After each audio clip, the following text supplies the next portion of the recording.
capítulo 11, versículo 1. Señor, enséñanos a orar. Aconteció que estando Jesús orando en cierto lugar, cuando terminó, uno de sus discípulos le dijo: Señor, enséñanos a orar, como también Juan enseñó a sus discípulos. Es interesante de la forma como Jesús impacta a sus propios discípulos. Siempre la vida de Jesús de una u otra manera resultaba en una experiencia de gozo, de asombro para los discípulos, a pesar de que ellos habían viajado a lo largo de todo Israel, largo y ancho de Israel. Sin embargo, tenemos que percatarnos de algo importante. Los discípulos siempre quedaban asombrados, siempre quedaban anonadados.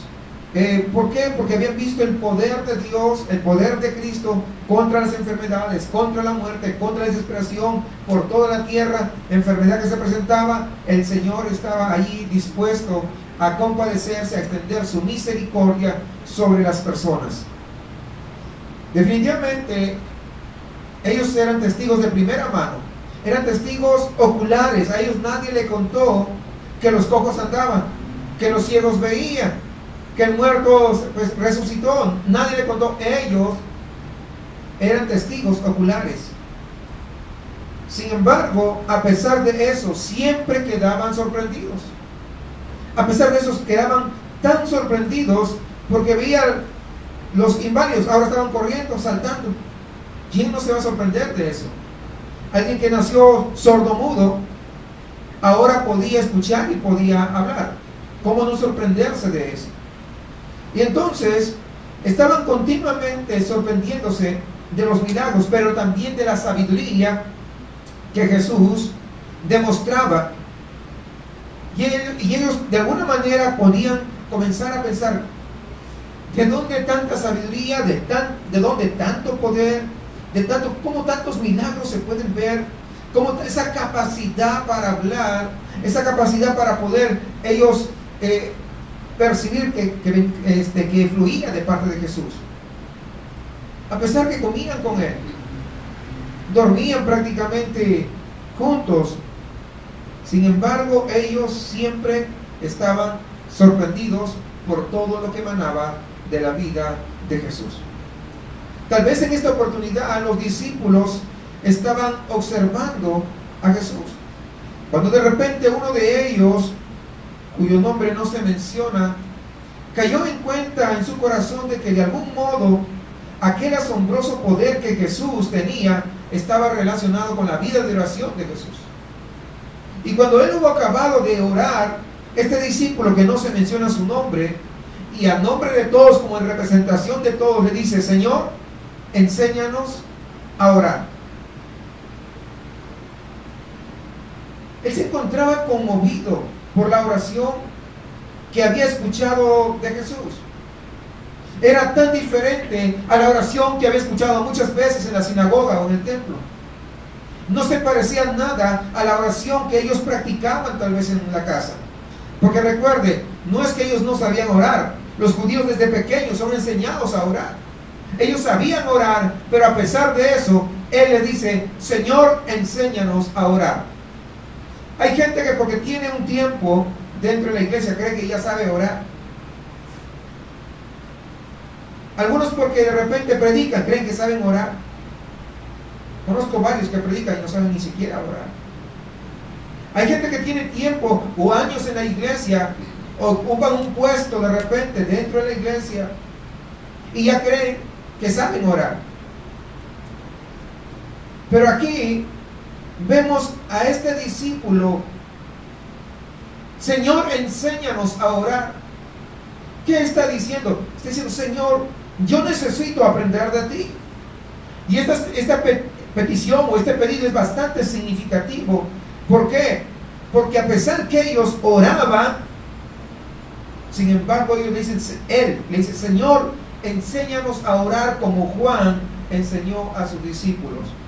No estaba dando a entender que Juan tal vez tenía una escuela con un ministerio de oración, que tenía un curso de oración. Lo que estaba diciendo es que en el ministerio de Juan, Juan había enseñado a orar como era costumbre en los maestros, en los rabinos de esos tiempos. Ellos enseñaban a orar a sus discípulos. Todos los rabinos enseñaban a orar. Juan no era la excepción.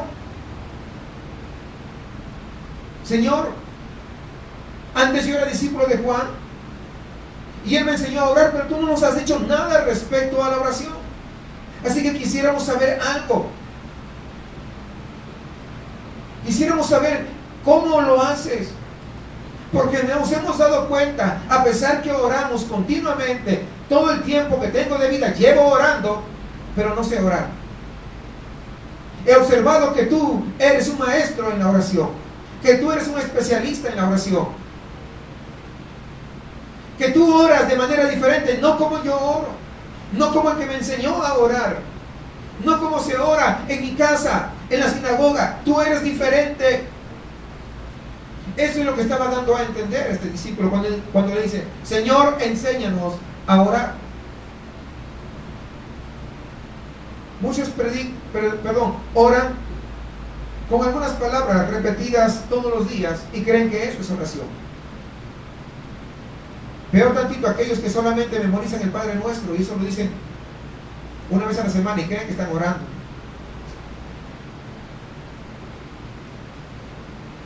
Señor, es posible que al igual que Juan enseña a orar a sus discípulos, ¿podrías tú impartirnos esta enseñanza?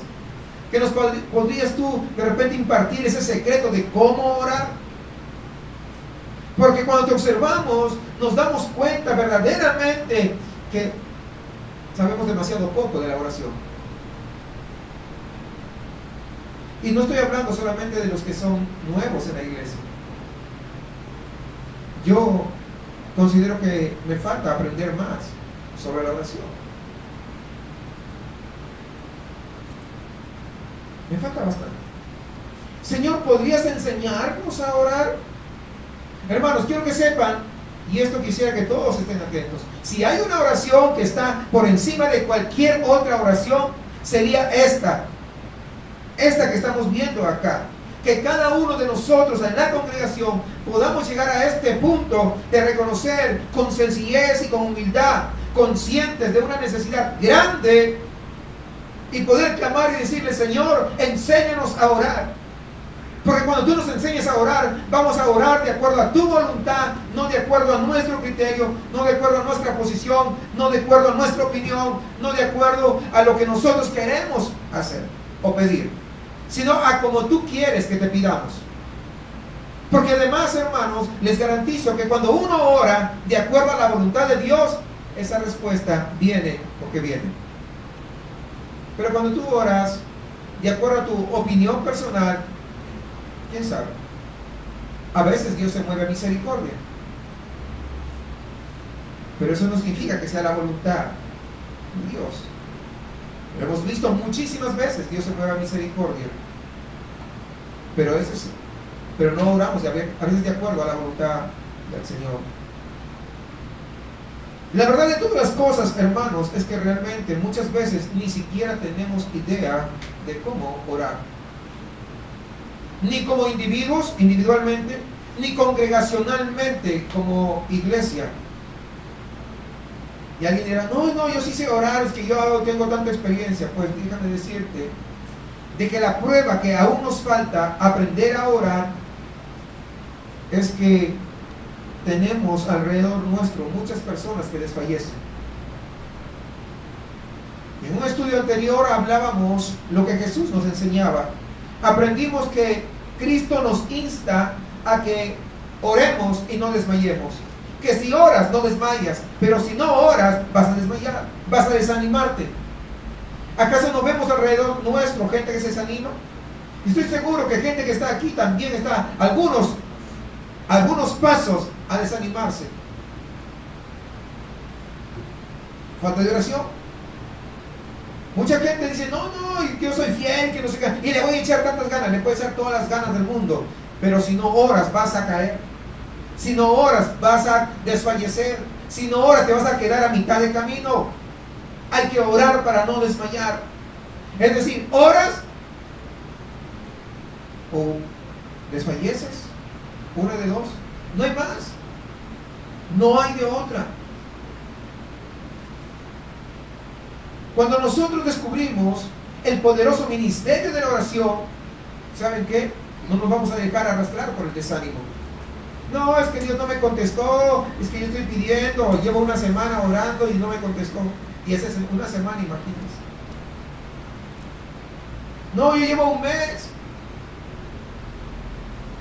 Yo llevo 2 meses, yo llevo 3 meses. Y hasta le quieren reclamar a Dios. Es que no conocen a Dios, porque Dios se mueve bajo propósitos, no bajo caprichos del ser humano. No, si Dios me contesta, entonces yo voy a seguir. Pues Dios, ¿saben qué? Ese no es el tipo de oración que hace alguien que conoce a Dios. Y muchas veces el no orar hace que brote una frustración del ser humano. Hermanos, tenemos que entender que nosotros sin orar no vamos a poder vencer. Sin orar no vamos a poder desarrollar una vida cristiana. Sin orar no vamos a poder ser vencedores. Sin orar no vamos a poder ganar otras personas para Cristo. Sin orar no vamos a poder cantar agradándole a Dios. Sin orar no podemos nosotros ni siquiera servir en ningún área de la iglesia. Es que, pero, ¿y no podría ir de maestro o de maestra de los niños? Porque son niños. No, pues necesitas orar también, más todavía. O sea, lo que vayas a hacer, el servicio que vayas a prestar dentro de la iglesia, necesitas orar. Orar. No, es que en la otra iglesia yo predicaba. Ah, bueno, era en la otra iglesia, ahora estás orando, ¿cuánto tiempo oras?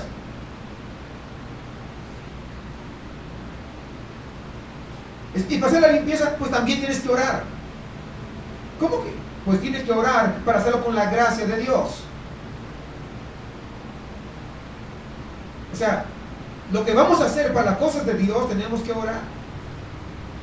Ay, qué exagerado. Pues fíjense, si no oramos, ¿saben qué? Nuestra vida va a ser frustrada, vacía, inútil y sin fruto.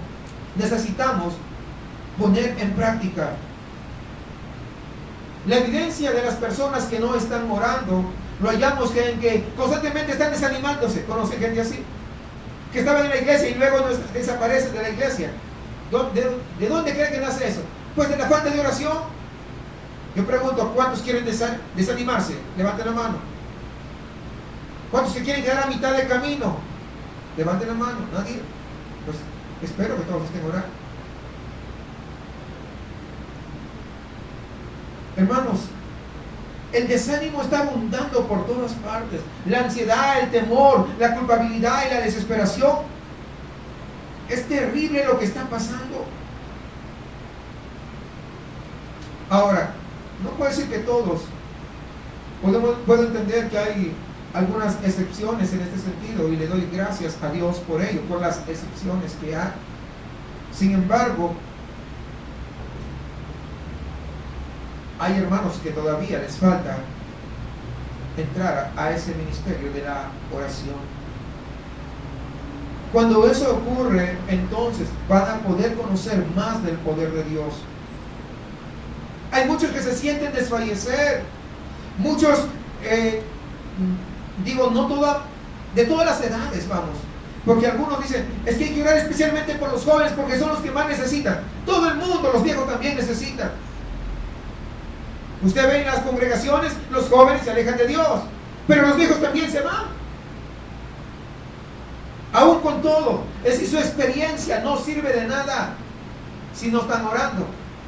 El que hace vencedor, ¿saben qué? Es la presencia de Dios en nuestras vidas, y eso se logra a través de una comunión íntima con el Señor.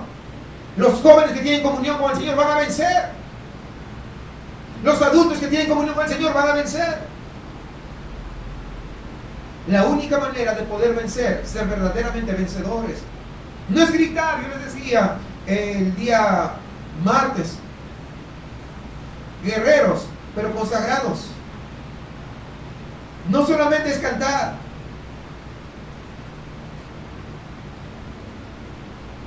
Estábamos cantando hace un momento.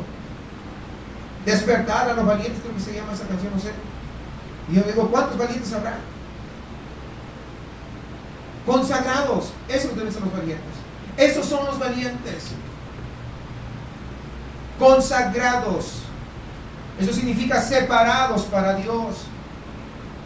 Vivir esa vida separada. Por cantar uno no se hace vencedor. Nadie vence cantando, sino orando. Así que cuando alguien vemos que desfallece, es que definitivamente, no es que de repente, definitivamente le falta la auténtica oración. Muchas veces hay gente que llega a la iglesia y le gusta llegar por los cantos, le gusta llegar por lo que sea. Otros llegan por ver a las muchachas y otros por llegar a ver a los muchachos. Las chicas vienen a ver a los jóvenes, aunque ese no debe ser el punto. Usted debe llegar a adorar a Dios. Pero muchos llegan básicamente, pero ¿saben qué? No quieren involucrarse con un compromiso consistente dentro de la iglesia. ¿Por qué? Porque aún todavía no han conocido a Dios. No han conocido genuinamente. Y muchas veces la gente pone excusas que parecen patéticas. Es que, no, mire, a mí me gusta y yo voy a venir y voy a seguir viniendo. Sin embargo, comprometerme no, porque es que yo trabajo. Sí, está haciendo horas extras. O, no, es que yo tengo que estudiar. O yo tengo que hacer esto, o yo tengo que hacer aquello. No se quiere comprometer. Pero yo voy a seguir viniendo. Gente que viene y viene. Y pareciera como aquel hombre que le dijo al apóstol Pablo, por poco me persuades, por poco fue salvo. Y así hay gente que llega a las iglesias, pero por poco son salvos, no son salvos completamente. Pueden llegar, pueden cantar, pueden participar de tantas cosas, pero no de la salvación. Así que, hermanos, tenemos nosotros que entender que también hay esto dentro de las iglesias. A veces pareciera que hay casi una conspiración de manera silenciosa para evitar las reuniones de intercesión en la iglesia. Y es lo que a veces se puede apreciar. Y yo quiero que sepan, hermanos, en esta oportunidad no es mi intención estar acusándolos, criticándolos severamente a nadie desde acá del púlpito. Tampoco pretendo crear una especie de asistencia obligatoria a los servicios de intercesión. Pero es un hecho ineludible que definitivamente está fallándose en esta área. Se está fallando en esta parte. Porque aún no hemos visto cómo la oración es trascendental en nuestra vida cristiana. No hemos valorado. Pero si ahora yo pregunto, ¿para cuánto la oración es importante? ¿Qué me diría? ¿Para cuánto la oración es importante de ustedes? ¿En serio? La Biblia dice que es muy importante. Demasiado. Es parte vital del cristiano. Pero ¿cuántos sacan tiempo especialmente para orar? Que es diferente. Muchas veces, hermano, pareciera que el enemigo ha cegado nuestros sentidos y ha empañado nuestros ojos que no podemos ver, para que no podamos ver con esa claridad de la importancia real de la oración. Y yo tengo la esperanza que esta serie que estamos estudiando, la oración a través de la Biblia, pueda ayudar a aprender el verdadero significado y la importancia de la oración. De tal manera que no lo sepamos solamente de concepto, sino que podamos nosotros ponerla en práctica, porque eso es lo que va a marcar la diferencia. Y a mí me gustaría en esta hora que cada uno de los que estamos acá reunidos pudiéramos unirnos juntamente a este discípulo que no sabemos el nombre, y que podamos clamar con esa desesperación, con ese verdadero anhelo en nuestras vidas, que reconocemos que nuestro corazón todavía está carente de ese poder, está carente todavía del Señor, y digamos: Señor, enséñame a orar, todavía no he aprendido lo suficiente. En lugar de estar pensando, yo ya sé orar, hay los otros, ¿verdad? Los otros que pidan, pero yo ya sé orar. El día que alguien se crea autosuficiente, ese es el día o es el momento que comienza su caída. Ese es el momento. Hay algo que es evidente inmediatamente. Cuando nosotros verdaderamente decimos, Señor, enséñanos a orar, y lo hacemos con corazones sinceros, ¿saben qué? Ese es el primer paso para poder descubrir el poder que tiene verdaderamente la oración. La oración tiene un poder extraordinario, asombroso, maravilloso. ¿Cuántos de ustedes han sido testigos del poder de Dios, de la oración? ¿Por acá no? ¿Sí? ¿Y por acá han sido testigos del poder de Dios? Bueno, ¿y cuánto están orando entonces? Porque ese es el problema, que a veces hemos sido testigos de que otro ora, pero ¿qué de nuestra vida personal de oración? Cuando decimos enséñanos a orar, estamos o tenemos que llegar a ese entendimiento que lo estamos diciendo con un sentido de necesidad. De hecho, la oración no es otra cosa que la expresión de la necesidad humana dirigida hacia su Padre Celestial. Eso es la oración. La oración es un clamor de un hijo a un padre, a ese padre que está dispuesto a derramar cuanto tiene para poder darnos. Señor, enséñanos a orar. Estamos clamando a un sentido. No puedo yo más. Necesito que tú me enseñes. Yo necesito de ti. Algunos hermanos que son nuevos dicen, es que yo no sé orar. Pues acá está, dígale al Señor, Señor, enséñame a orar. Aquí está. ¿Qué es lo que vieron estos discípulos en la vida de Jesús como para que pudiera hacer brotar de ese corazón ese clamor fuerte, ese clamor de lo más íntimo y decirle, Señor, enséñanos? ¿Qué fue o qué sería lo que les impresionó cuando Jesús estaba orando? Y que convenció de que realmente esa vida de oración es donde residía el poder que él tenía, la sabiduría que él podía demostrar cuando él hablaba, cuando él predicaba, cuando él impartía con los demás. Nosotros vemos, hermanos, que ellos, los discípulos, habían sido testigos de Jesús. Y ellos habían contemplado que en la vida de Jesús la oración era una necesidad. No era simplemente una costumbre ocasional que cuando se acordaba.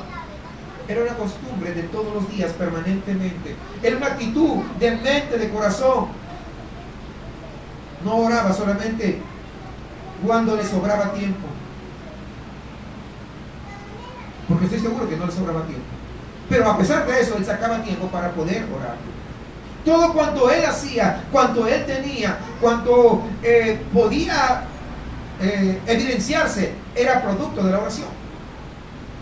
El apóstol Pablo incluso nos anima a orar sin cesar, ¿recuerdan ustedes? Y en este caso, los discípulos eran testigos de cómo Jesús oraba efectivamente sin cesar, permanentemente. Ahora, para algunos hermanos que son nuevos, quiero explicarles. No significa que Jesús estaba de rodillas permanentemente haciendo una oración formal, aunque en ocasiones lo hacía, pero no era permanentemente. No se ponía de pie con la cabeza inclinada en una actitud de oración continua, tampoco estaba así.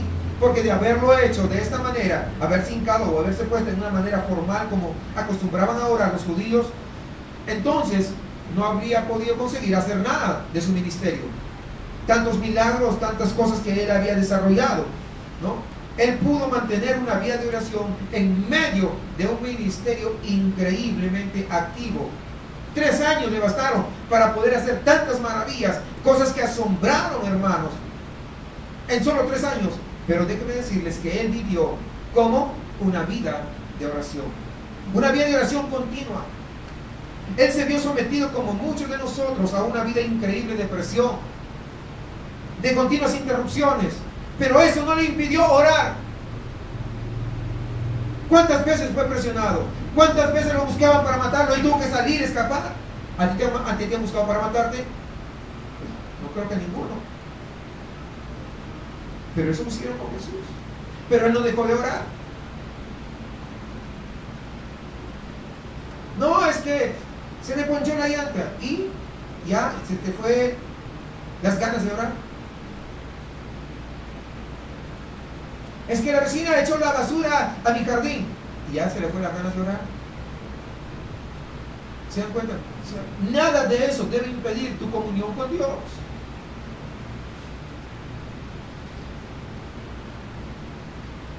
Es que se quemó la camisa cuando estaba planchando. ¿Y eso te quita la ganas de orar? Pero a muchos sí.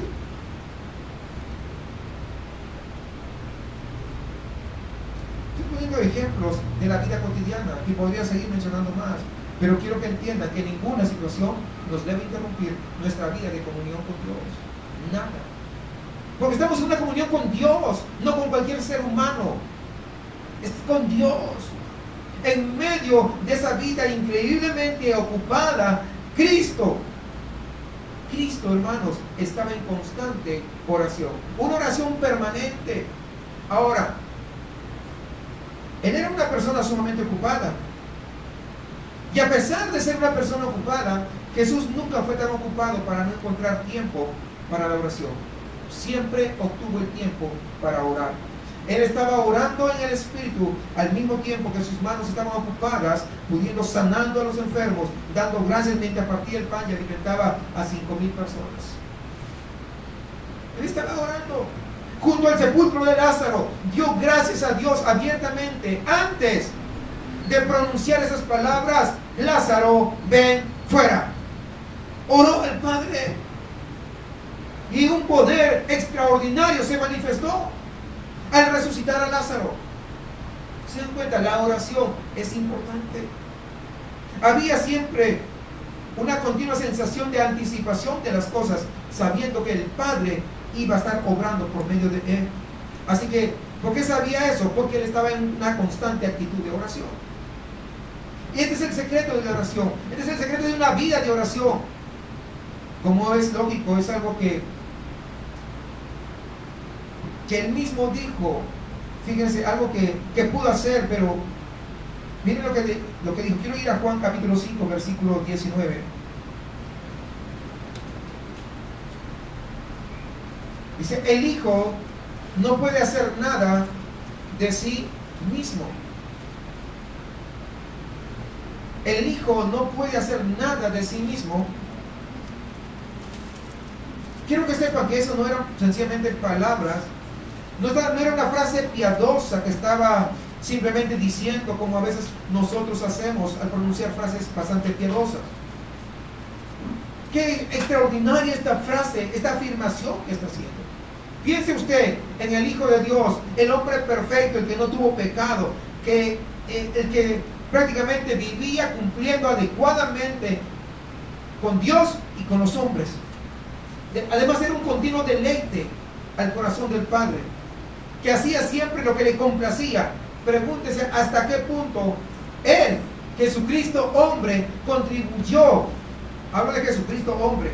¿Cómo contribuyó al extraordinario programa de su poder y su sabiduría que desarrolló en sus 3 años? ¿En qué contribuyó? En nada. Es lo que dice. No hizo nada, dice, porque el Hijo no puede hacer nada de sí mismo. Él afirmó reiteradamente: el Padre que mora en mí hace sus obras. Juan 14:10. Es el Padre el que hace sus obras. Y en ese sentido, hermanos, tenemos que ver algo que es consciente y constante expectativa de que si había algo que era preciso llevar a cabo, era lo que el Padre ya iba a hacer. Él no lo hacía por su cuenta, el Padre era el que hacía. Pero eso era producto de ¿qué? De una vida de oración. Es importante que entendamos esto. Hay una necesidad absoluta de la oración. Es ahí donde reside nuestro problema, pues muchas veces adoptamos una inexplicable actitud de autosuficiencia.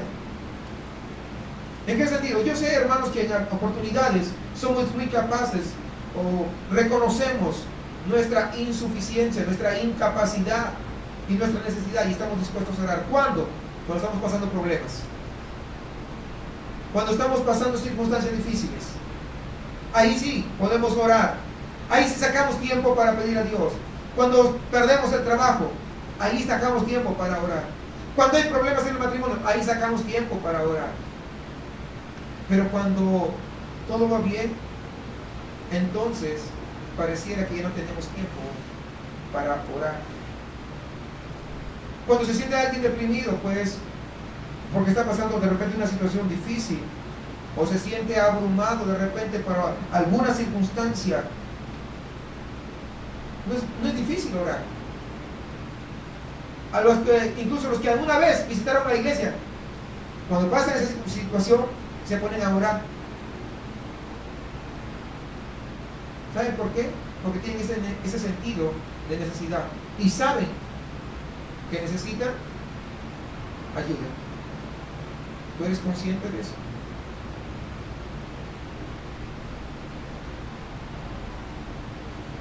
De inmediato la gente va a orar. ¿Por qué? Porque la gente piensa que la oración es una acción de emergencia reservada.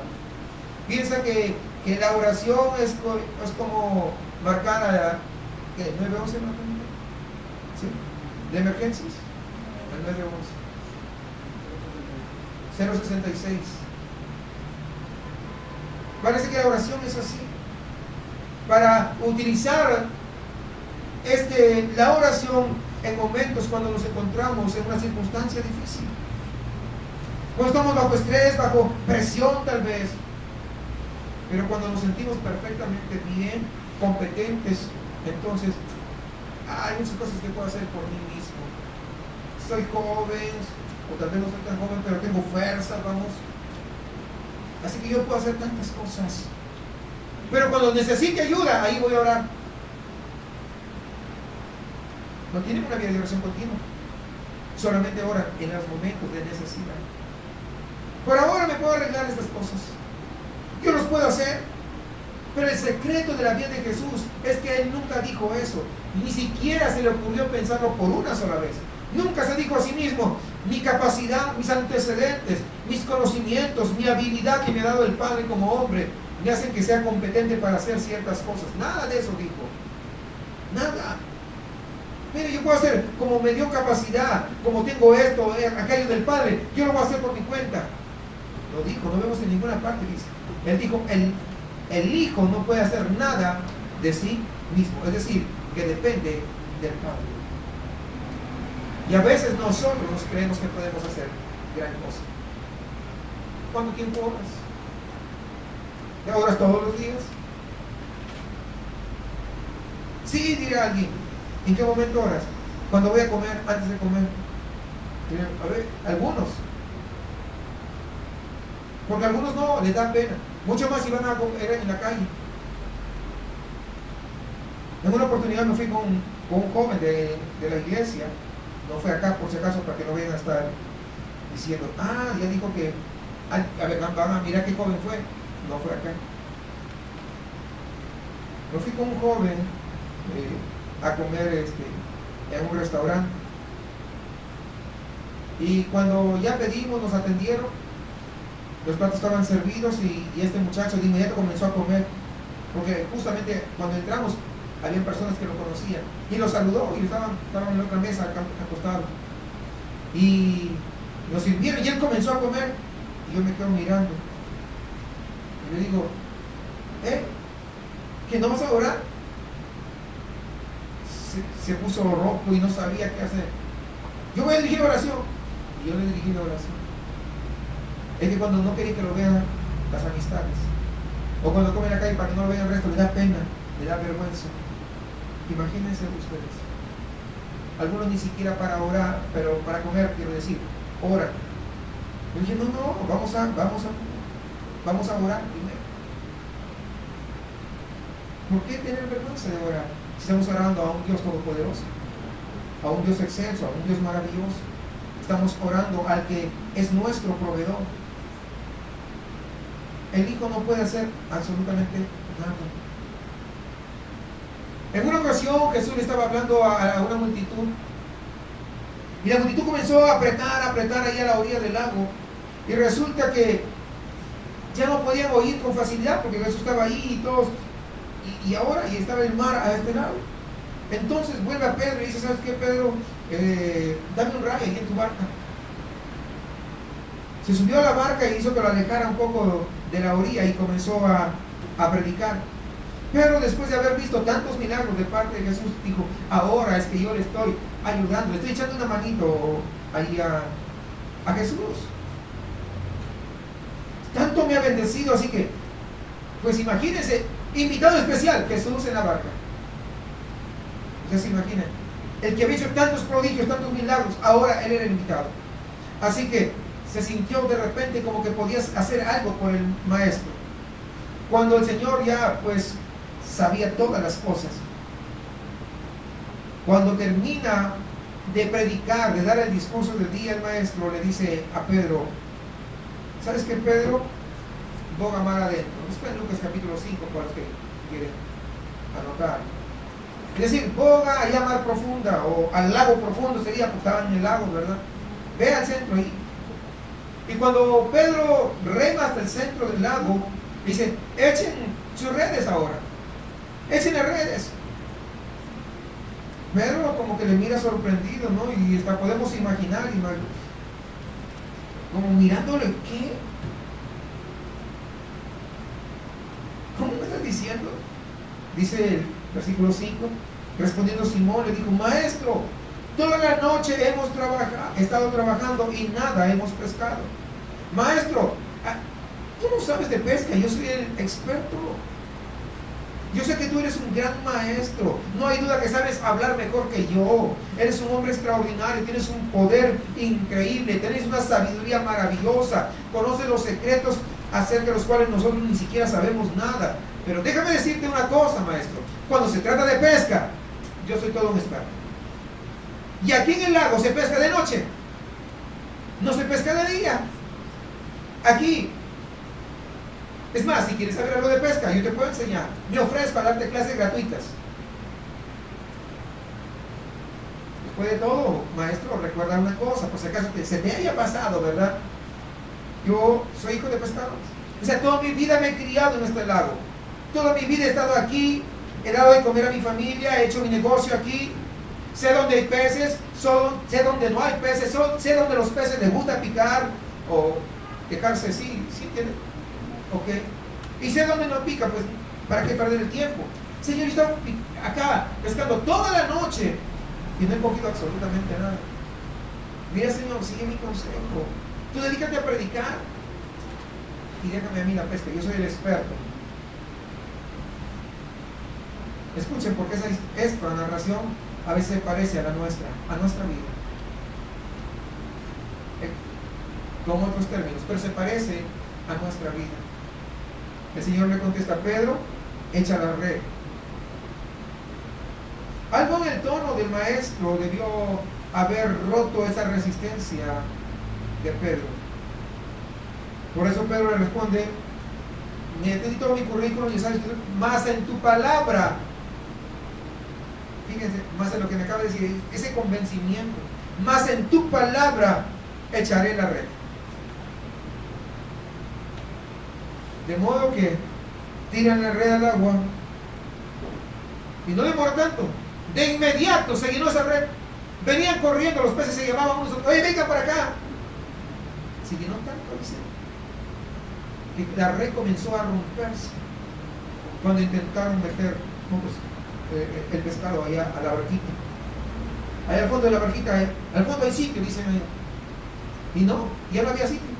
Tuvieron que llamar a otra barca para poder compartir todo lo que habían pescado. Y Pedro estaba de pie y habían llenado todo de peces. Y hasta, me imagino, hasta sus rodillas estaban saturados completamente la barca.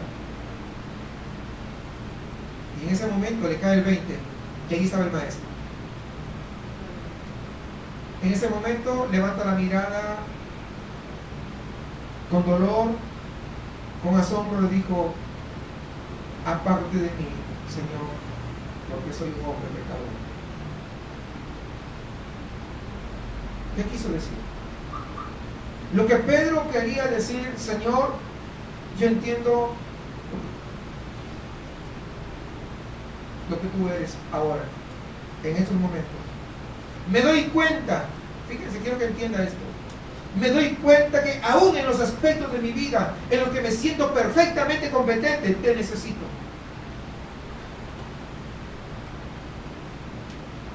¿Tú te sientes competente en lo que haces? Si eres así, aún así, necesitas. Conozco gente que se siente muy competente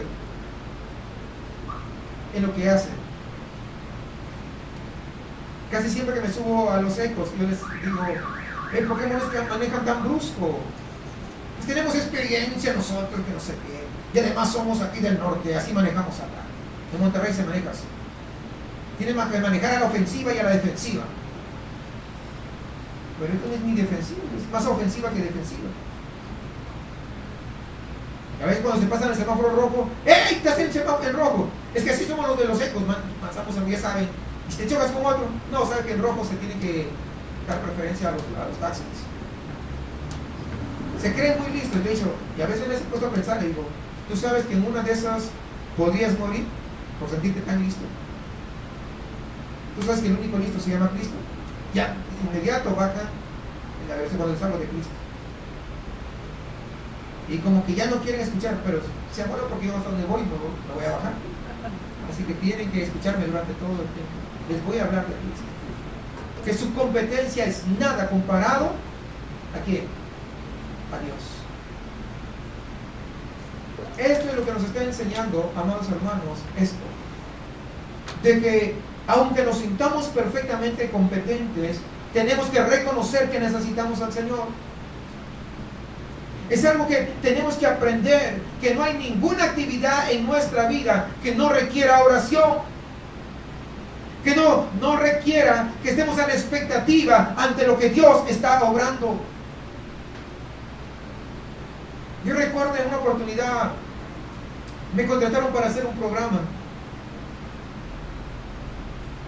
Y yo decía, no, pues esto está fácil.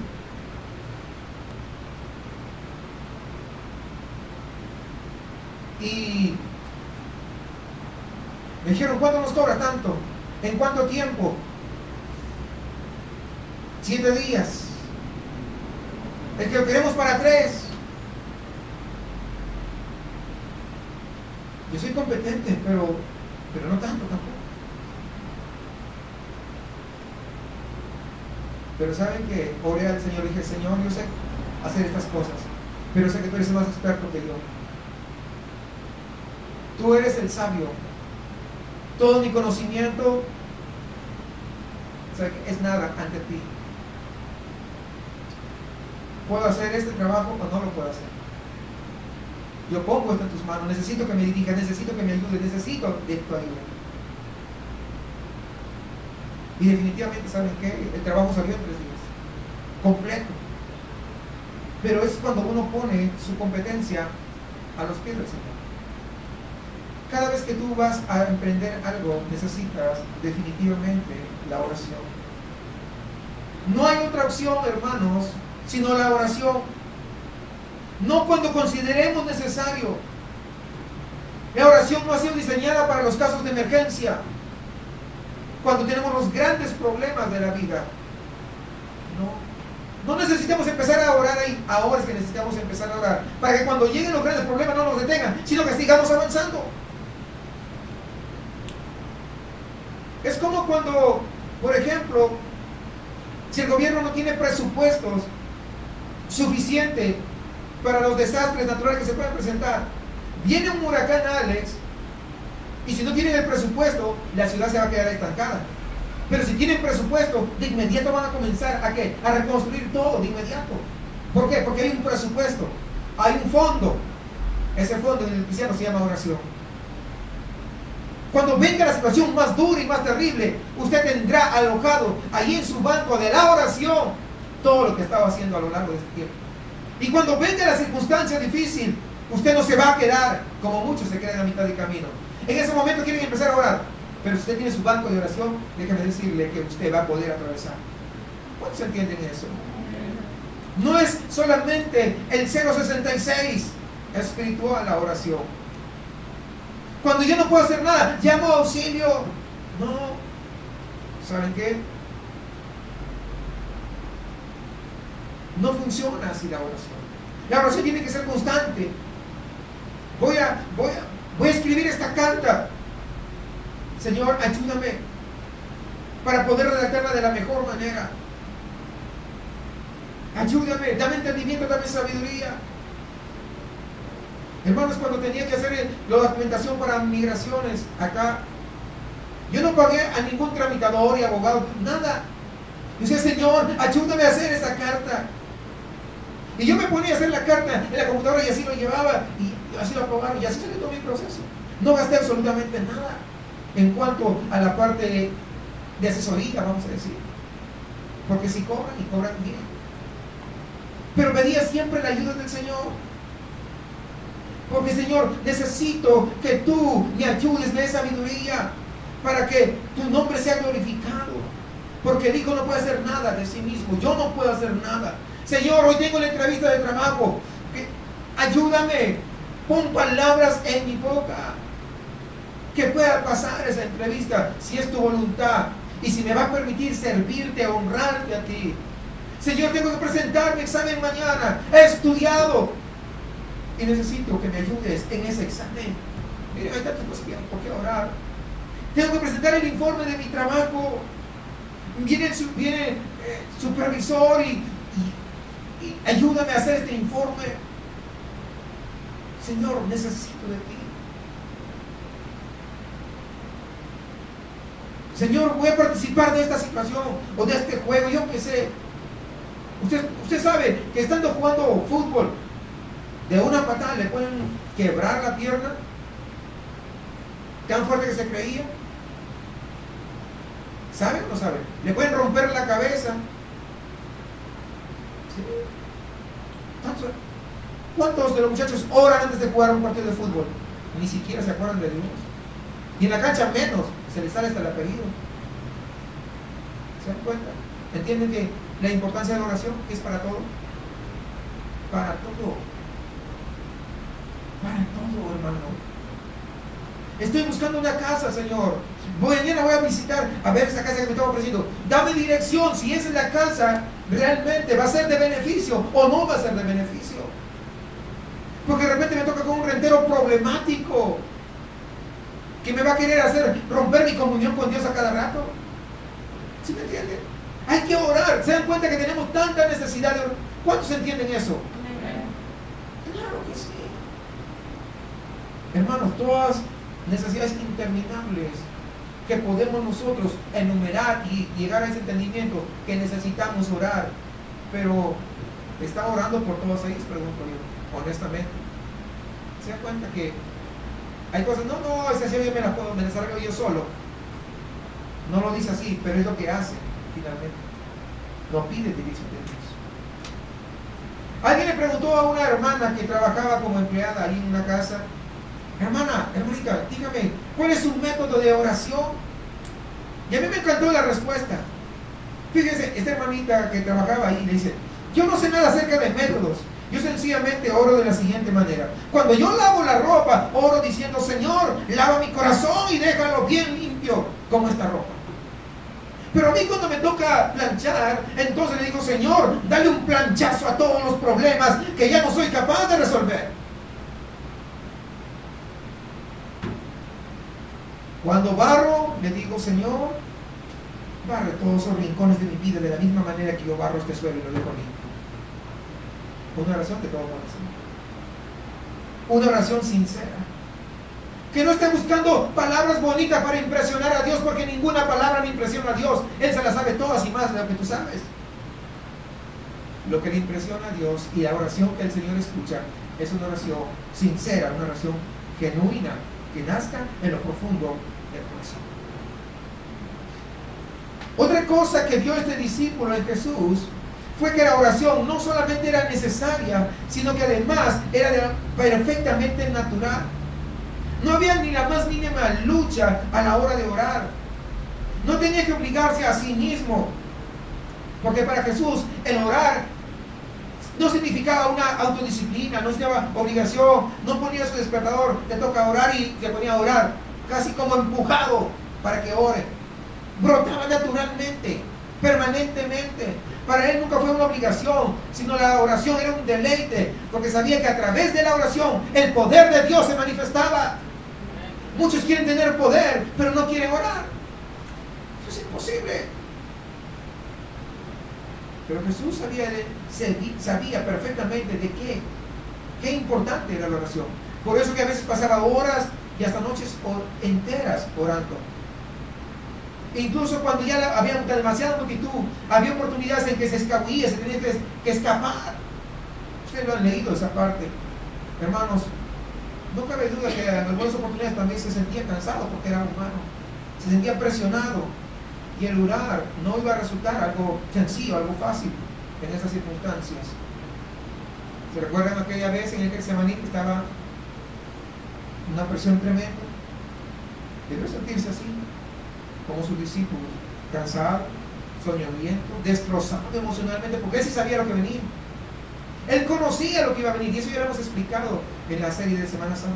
Él sabía perfectamente, físicamente agotado, pero mientras sus discípulos estaban durmiendo, él estaba orando, como si aparentemente para nuestro Señor no fuese un problema. Jamás vemos que experimentó un sentimiento de desgano, de desánimo. Ay, tengo que orar. Ay, me tengo que levantar para orar. Sencillamente se enfrentaba con el hecho que sin esta relación de oración, ¿saben qué? Todo lo demás que hacía era una pérdida de tiempo. Es lo que me digo. Aunque él dedicase a hacer muchas cosas, actividades, nunca iba a lograr nada. Ese es el punto al que tenemos que llegar. Lo que precisamos es tener un sentido de necesidad en nuestra vida. Así como nadie te pucha para que vayas a comer. ¿A cuánto le obligan para que coma? A ver, levante la mano. ¿A cuánto le obligan? A ver, ¿hay alguien por acá que le obligan a comer? ¿Es una necesidad? Simplemente tienes hambre y ya quieres comer. ¿Es cierto o no? O solamente a mí me pasa. ¿Verdad? ¿Entienden eso? Así tiene que ser la oración. Tengo necesidad de orar. No me están empujando, no me están obligando, no me están poniendo una oración. A ver, ¿cuántos van a orar 1 hora, 2 horas? No. Hay una necesidad de orar. Y lo hacemos por la necesidad que tenemos de orar. Porque entendemos verdaderamente qué es la oración para nuestras vidas. Como el alimento diario es importante la oración. ¿Es eso la oración para tu vida? O tal vez es demasiado fuerte. La mayoría de oraciones eran intercesoras, pero también había oraciones de acción de gracias de parte de Jesús. ¿Recuerdan aquella oportunidad cuando iba a alimentar a los 5,000? Dice que elevó los ojos al cielo y dijo: gracias, Padre. Acción de gracias. Gracias.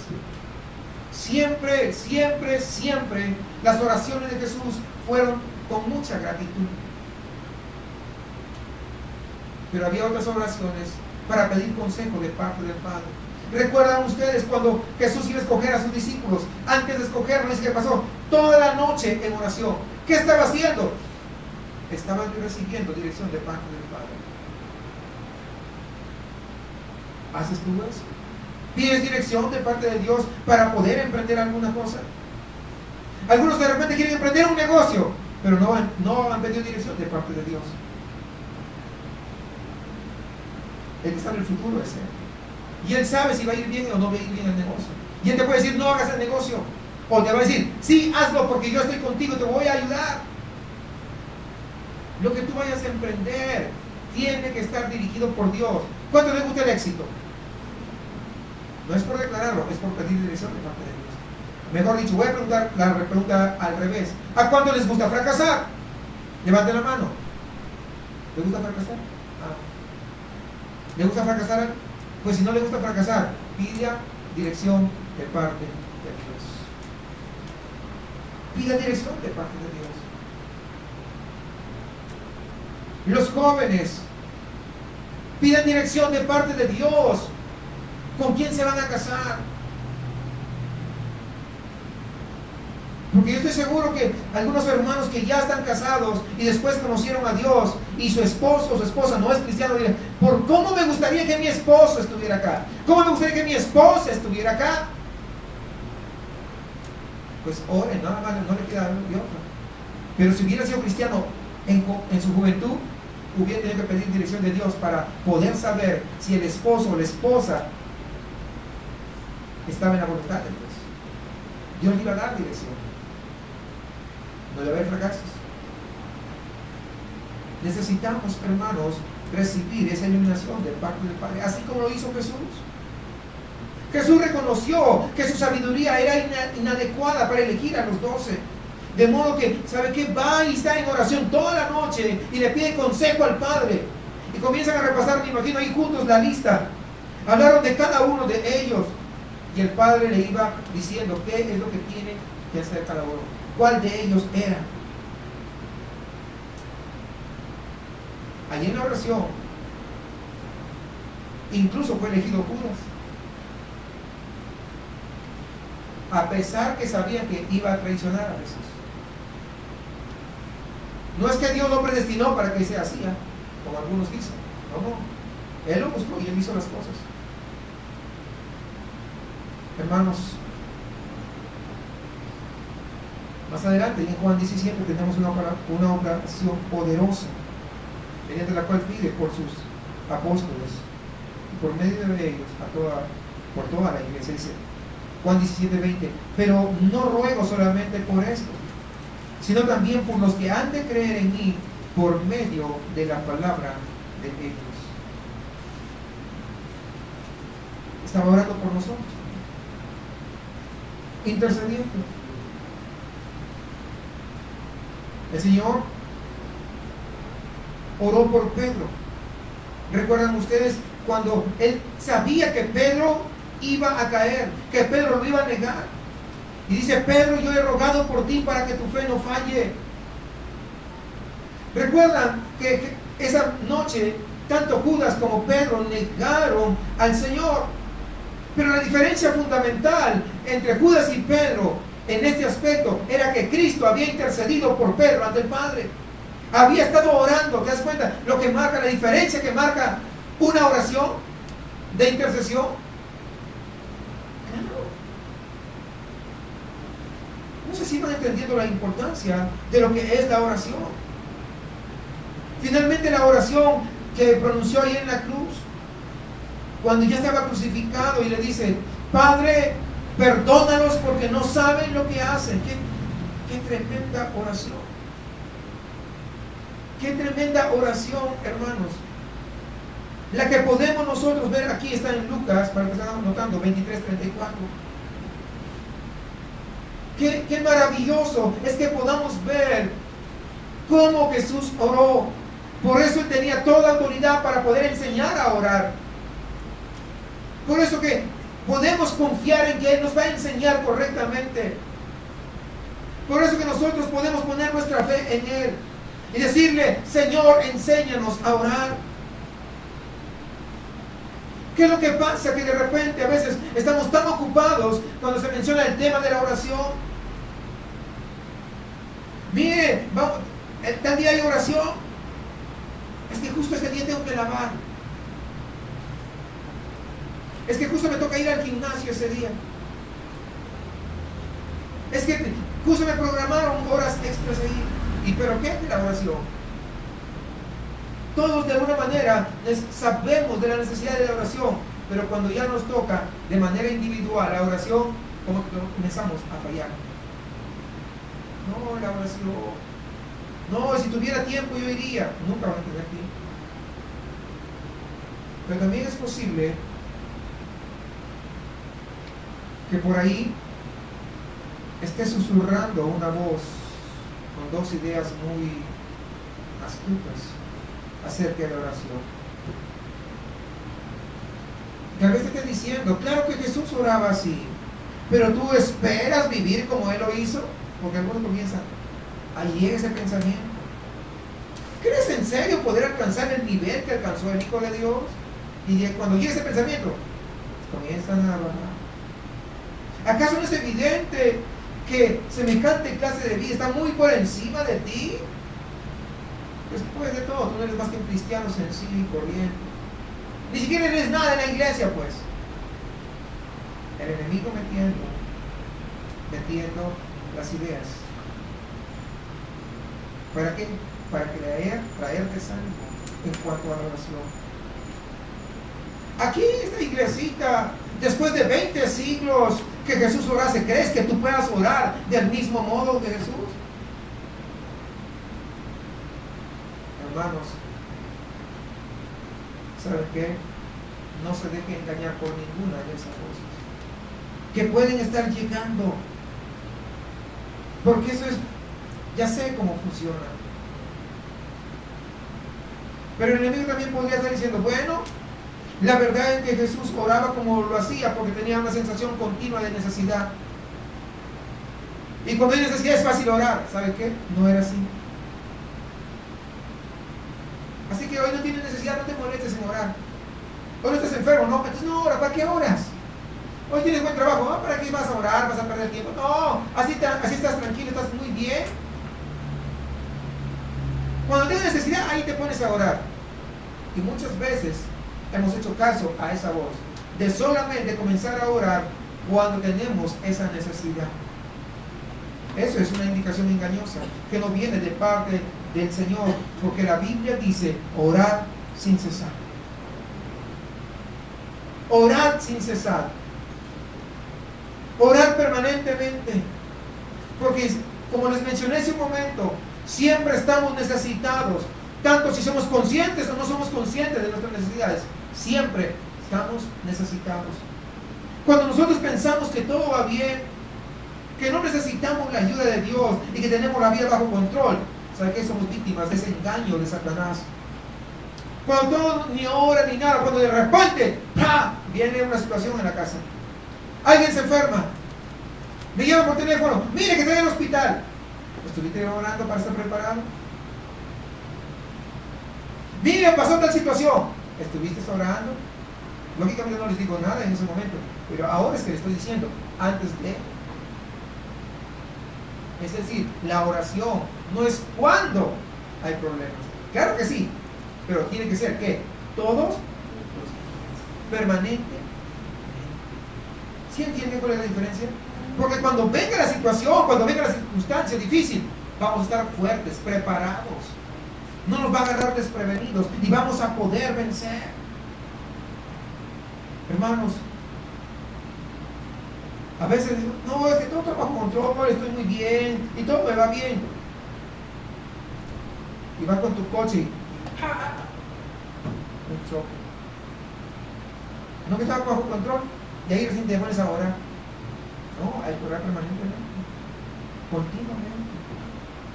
La única forma en que la vida nuestra esté bajo control de Dios es cuando nuestra actitud se somete a la voluntad de Dios, demostrando o expresando una continua necesidad y a una constante expectación de Él en nuestras vidas, de tal manera que lo que nosotros hagamos sea para la gloria de su nombre, sea guiado por Él. Y cuando sea así, hermanos, entonces déjeme decirle que el poder de Dios se va a manifestar en cada uno de nosotros. No solamente en el pastor, no solamente en el diácono, no solamente en el mujer, no, en todos nosotros cuando estamos buscando a Dios sinceramente. Cuando nosotros nos ponemos firmes sobre la roca, esa roca inconmovible que es Cristo Jesús, y nuestra fe descansa sobre Él, entonces podemos decir que nosotros, nuestra vida está bajo control. La oración entonces, hermanos, tiene que ser parte integral de nuestra vida. Tiene que ser como respirar. Usted no respira a la fuerza. No, me voy a respirar ya que me están diciendo que respire. Pues, ¿verdad que no hace eso? Lo respira de una manera tan natural, no se nota. Respira permanentemente. Aún cuando está durmiendo, respira. Lógicamente baja el ritmo, pero sigue respirando, ¿no es cierto? Si no respirara, se muriera. Es decir, no trates de buscar a Dios solamente la necesidad, comienza a buscarle ahora. Eso es el mensaje. Eso es lo que nos está animando aquí la palabra. Hermanos, Cristo nos enseña a orar como un descanso. Ahí podemos descansar. El que ha pasado problemas duros, hermanos, difíciles, ¿saben qué? Después de orar, siente el descanso. Viene y ora y siente un gran alivio. Cristo nos enseña, en segundo lugar, a orar antes de dar pasos importantes. No, pero yo lo voy a hacer, que no sé qué, que no sé cuánto, porque yo soy así bien bueno.